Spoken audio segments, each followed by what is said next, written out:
I'm Josh with Waupaca Community Media, and we're joined with Aaron Jensen from the City of Waupaca and Ron Sari from the Waupaca School District for our weekly update. How are you guys doing today? Hey, we're good, Josh. And one of the things we want to get started with is something very noticeable, Granite Street. That's tore up, and there's a lot of work going on over there. And Aaron, I know you can get us a little update how that project's going. Yeah, thanks, Josh. So right now, the big work that's being done is the replacement of water laterals up and down the street. Contractors are working with residents right now to make sure that gets done. And just if you are a resident on that street and you haven't had your water lateral replaced yet, just know that contractors will have to enter your house. They'll have to enter your house for possibly a couple hours to get that work completed. Want to just remind everyone that the city's partnering with the DNR lead service line fund to do this work and get those replaced. So that's going to be it is a great project for our public works department, the city, and those residents along Granite Street. While this is happening, Josh, they're getting temporary water service. So if there's any, we don't anticipate issues, but if there's any issues during regular business hours, Monday through Friday, which is really 7 to 4, call City Hall, and we'll make sure we take care of that, or call the public work or the water department at 258-4423. Now, if it's off of business hours, call dispatch, and that number is 258-4466, and dispatch will contact one of our water utility workers, and they'll come out and help you right away. So if there are issues with that temporary service, that's kind of what you should do, and we don't anticipate it, but just so people are aware. Another project people may notice going on in a portion of the community, kind of out towards Swan Park, there's a lot of new homes going up, properties have been sold, and that equates into a couple things. One of those is part of the River Ridge Trail system runs through there, and that's on some private property. Another thing that ties into is maybe getting internet service where some of the new homes are going. So tell us what's going on over there. Yeah, thanks, Josh. So we are working with Green Tree. We've had a lot of conversations with residents in that area, but the thing I'm going to talk about here with the trail system is it impacts obviously those residents in the neighborhood, but it also impacts all of our residents who use the River Ridge Trail system, right? So one of the concerns, and rightfully so, was, hey, are we going to lose access to a section of the River Ridge Trail that kind of leads under the bridge, the railroad bridge on Highway 49, and gets you into the downtown area?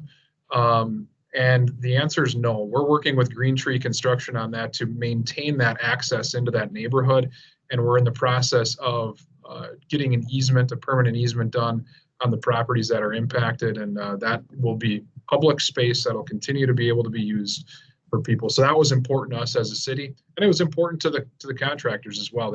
They see the value in those connections, and we're happy that everyone could work together to get that done. So that should be done within the next week or so.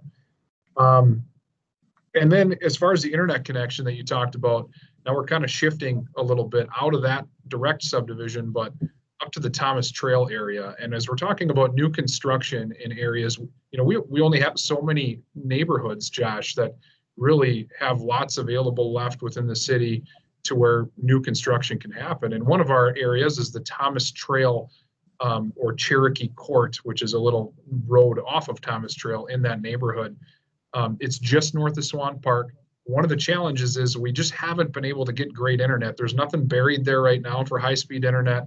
And with Waupaca Online, you and I have talked multiple times on, we can provide a lot of good service to a lot of areas with Waupaca Online, but that's always been a challenge because of the topography, trees in the way. We just haven't been able to get a great signal in there.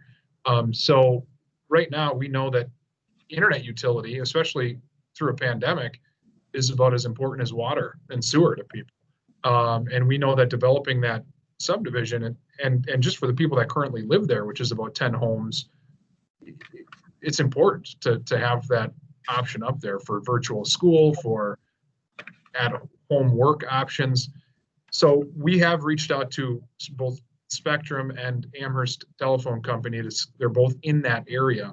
And I can tell you that Amherst Telephone Company will be sending kind of a survey to the residents on Thomas Trail and Cherokee Court, just to see what is their interest. If they were to come in there, how many people would hook up, and then that can help them determine what direction to go on if they have an interest in moving in there. I'm here to tell you and just encourage everybody that I think there are 10 homes in there currently. Please make sure you don't throw it in the garbage, because it does make a difference, your response. So if you can please be sure to return that to them either way, whether you'd sign up or not. That'll give us a good direction moving forward. So that's kind of what's happening there. Another topic, we want to jump into COVID and talk about that a little bit. And there's a few things with COVID. I know, Ron, as the district administrator, you're studying day by day what's going on with those numbers because that affects the school. I know, Aaron, you spend a lot of time on different meetings with public health and emergency management, learning about what's going on. So between the two of you, what's kind of the status and what do people need to know? Well, you want me to go first, Aaron, or do you want to? Ron, you can lead the way. I think the amount that you've been working with public health lately, trying to get school going, I'll let you lead the way. And I just have kind of one thing they maybe add to the end of that. So go ahead. Well, from our standpoint, Josh, we're pretty excited.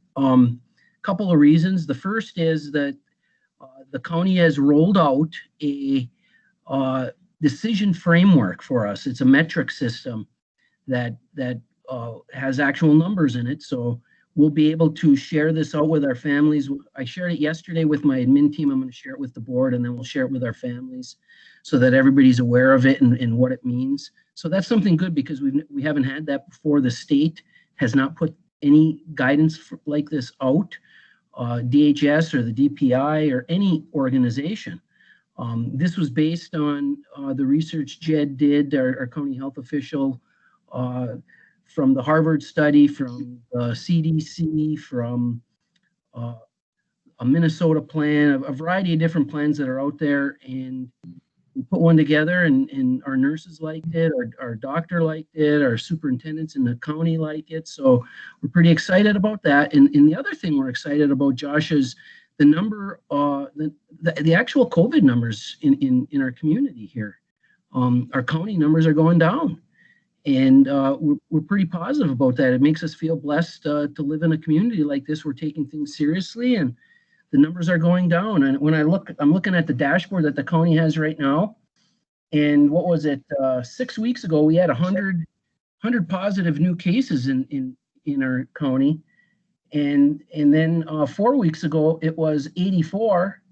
The next week it was 77. Last week it was 63. So we're on a decline. So when you look at the 14-day cohort of how many new positives over that 14 period of time, even on Monday when we had 16 new ones, if I'm remembering correctly, our overall positive or active positive went down. So that's some good stuff because, our goal as a school district is to do in-person learning as often and frequently as we possibly can. So I'm hoping, we're going to be starting the year with the AB cohort because that's what our county health official and our medical advisor are recommending, and we're all prepared for that and we're planning that. But after we get into the school year and we meet every 2 weeks with the county, if this kind of news keeps happening where our numbers continue to decrease, I'm hoping that we can get to more in-person learning than we currently are with this AB grouping in the secondary. Yeah, that's all great stuff, Ron. And I know you guys have been working tirelessly with public health and trying to create matrices and standards and all of that on how to stay in and what, if you are staying in school, what it looks like. So I think that's awesome. The only thing I kind of want to add to that, I just had a call with Jed this morning and the other city administrators in the county. And one thing that they are struggling with them in emergency management is just getting people to answer their phone calls and to communicate with them, as they're trying to do the contact tracing and finding out of positives, and really almost to the point where at times they may have to do welfare checks because they're worried about the wellness of people. And just to be efficient with our resources and to keep each other safe. And I can promise you, Jed is not going to bite. He is a wonderful guy. No one's in trouble if you get a call from public health. They're just trying to collect information so we can all move forward as we would like. And so I just want to encourage everyone to cooperate with public health during this time. Yeah, I echo that, Aaron. Good point. Thank you. So Ron, this week in sorts is kind of a homecoming for your teachers and your staff, many of which have not seen each other since last March. They're back in the building. They're getting prepared for the school year, getting training. What's going on? It's an exciting time. It's just great. A lot of people are coming back and they're smiling. Obviously, I can't see because they have a mask on, but I can tell by their cheeks and their eyes. You know, I asked one of our lead teachers this morning as we were walking in together, and smiles on her face. And I said, "How was your first day?" And she said, "It went a lot better than I even anticipated it would." And I told her, you know, that's how I feel too. I felt that it went better than I anticipated. You know, I think there is a level of anxiety that people have because of the virus and the unknowns. Everything, there's so many unknowns out there, but overall, you know, our staff has a positive growth mindset and they're coming in assuming the positive and wanting to collaborate and work together to get this job done that we have in front of us, and we're going to do it and it's going to go well. So yeah, I'm really optimistic. And then the training that's taking place, you know, when we get teachers together, it's an opportunity for training for us.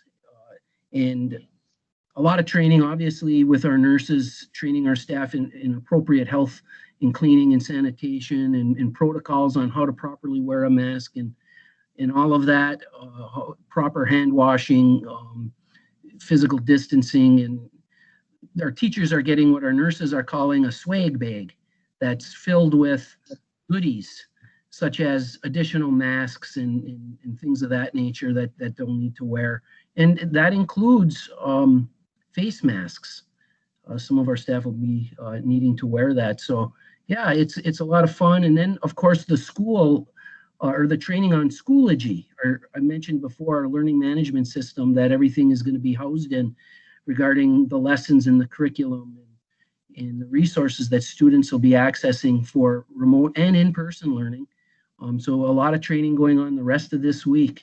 So we're really excited about that. Something else kind of unique to the school district here, you've got your ionizer. We've talked about that recently, on order.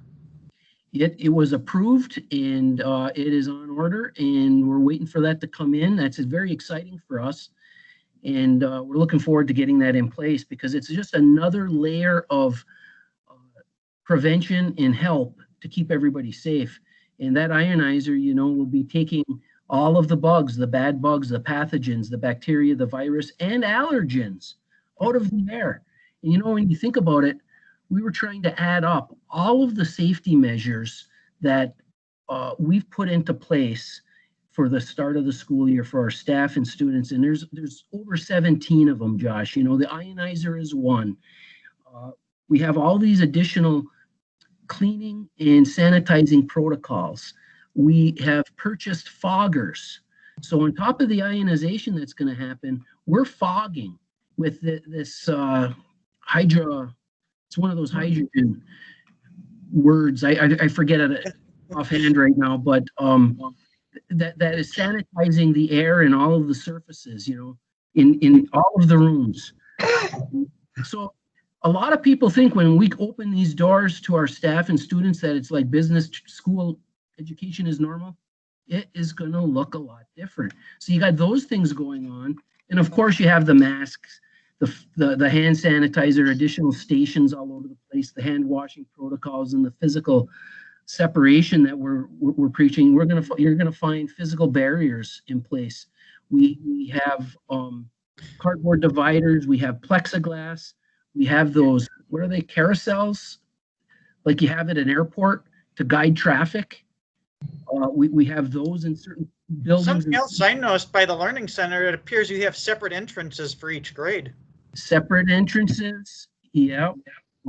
There's so many things I'm not going to be able to share them all, but just off the top of my head, as we were sitting here, I was trying to write them down.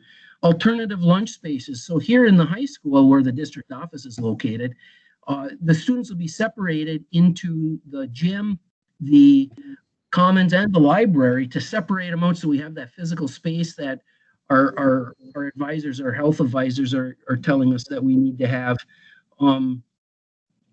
Limiting the amount of shared spaces and shared resources. Transportation is going to look different. There's protocols in place there. We're not letting visitors into our buildings. We have precautions in place for PE, choir, and band. They can kind of do those things outside, but when the weather's bad and inclement and they have to be inside, it won't be business as normal. Recesses are going to have some modifications. Students still will be able to go outside and not have to have a mask on. If they want to keep it on, they can, but they wouldn't have to. And then contact tracing protocols. You know, we hired a third nurse in our school district so that we're able to follow through on all of the contact protocol pieces that we have in place. So, and that's not even including all the additional signage. There's tape on the floors for traffic flow. I know I'm missing things, but all of that had to be discussed and ordered and then put into place. When I don't move enough, my lights go out. So I must have been still enough that my lights went out there. Sorry about that. Yeah, so we're excited, Josh, and can't wait to get the kids in and continue this week with the staff and do the best we can to provide a high quality education for our students and families. Ron, I have to say real quick, the ionization, going back to that was kind of the talk of our city administrator meeting in this morning as we talked as a county, and everyone thought had heard about that the Waupaca School District was doing that and thought it was a really cool step. And we kind of mentioned all of the places and big institutions, and I know you mentioned it last week that it's been kind of proven at over the last 5 to 10 years, and it's not something that's just started, but it's something that, you know, Johns Hopkins, I think you said, and even the White House and these areas. So I think the fact that our students will be coming to school in those types of conditions, I think it's pretty awesome and pretty special. So yeah, thanks, Aaron. You know, the other thing is we're gonna be looking for the evidence that it's working as well. There's some kind of ionizers, sensors, and different to make sure that it's actually functioning properly. So we'll have those protocols in place too, and be able to show the data on how well it's working. And I think then we'll also show data that people will just be healthier. There'll be less absences. Well, one of our administrators purchased a house that had a system just like this installed in the house when they bought it. And that family had allergies, pretty significant allergies, and they kind of went away. When they were in the house, they didn't have those allergic reactions. Outside, obviously they did, but when they were indoors, they felt great. So the proof is in that pudding right there, you know. So we're really excited about that. Thanks for that feedback. It's good to hear that people are talking about it. Yeah. I know you got quite detailed there with everything, all the procedures in place at the school, and I know you didn't get to talk about them, but I think it's important for the community to hear what you're doing and that you're taking it seriously. Well, we've been, you know, it's been months, and it's earlier in the summer, this is probably a month ago, what did we calculate? Over 3,000 additional hours we invested in planning and vetting and arguing and discussing and just trying to do what's best for our kids and our community. So yeah, it's now it's coming. It's almost like if this was a sport, this would be like our playoffs or our first game, so to speak, you know. So it's exciting time for us. Everybody's getting back into the buildings, and we're going to start putting into place everything that we've been practicing. It's hard to believe we're almost into September, so school's on its way, and you're as ready as you can go with that, and the season's changing here.